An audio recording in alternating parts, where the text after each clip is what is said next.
The 20th century was probably the most transforming century in history.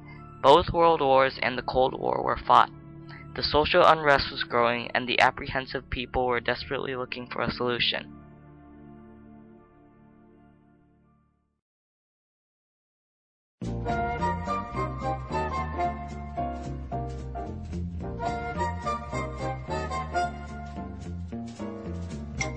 Theodore Geisel, more widely known as Dr. Seuss, was a best-selling author who wrote and illustrated many children's books. As he lived through the 20th century, he started to realize the need to eliminate the corruption in our society, so he wrote 5 books: The Butter Battle Book, The Lorax, Sneetches, Yertle the Turtle, and Horton Hears a Who. These books not only entertained children, but also demonstrated to the public that all the social unrest resulted from greed and prejudice, and the only way to eliminate this corruption is for the individuals in our society to protect their rights and express their views.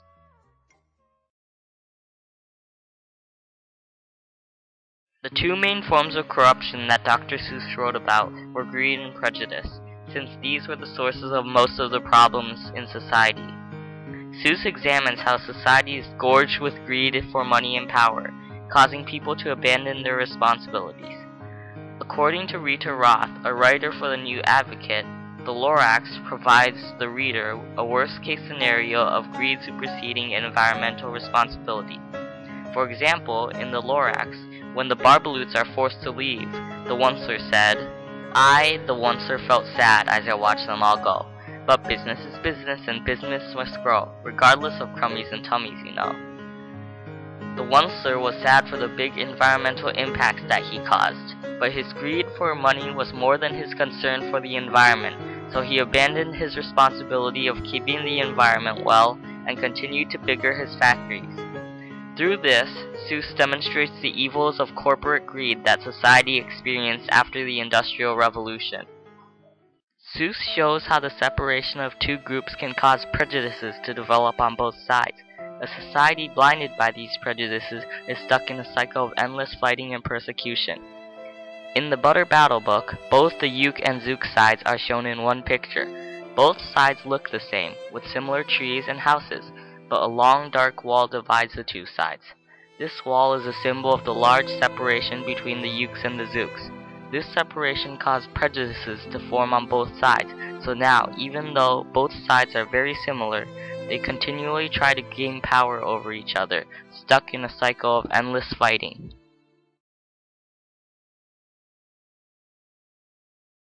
In his books, Seuss focuses on unfair things in society that result from corruption, such as oppression, discrimination, and environmental degradation. Dr. Seuss devoted Sneetches to fighting the discrimination of race, religion, and sex everywhere in society. For example, Starbelly Sneetches had Frankfurter roasts, or picnics, or parties, or marshmallow toasts. They never invited the plain-belly Sneetches. They left them out cold in the dark of the beaches. Throughout the story, the plain-belly Sneetches are continually discriminated against, with no way to respond. This portrays the feelings of those who are discriminated, and shows how the effects of prejudice and other forms of corruption can be devastating. To prevent these unfair things from happening, corruption must be eliminated.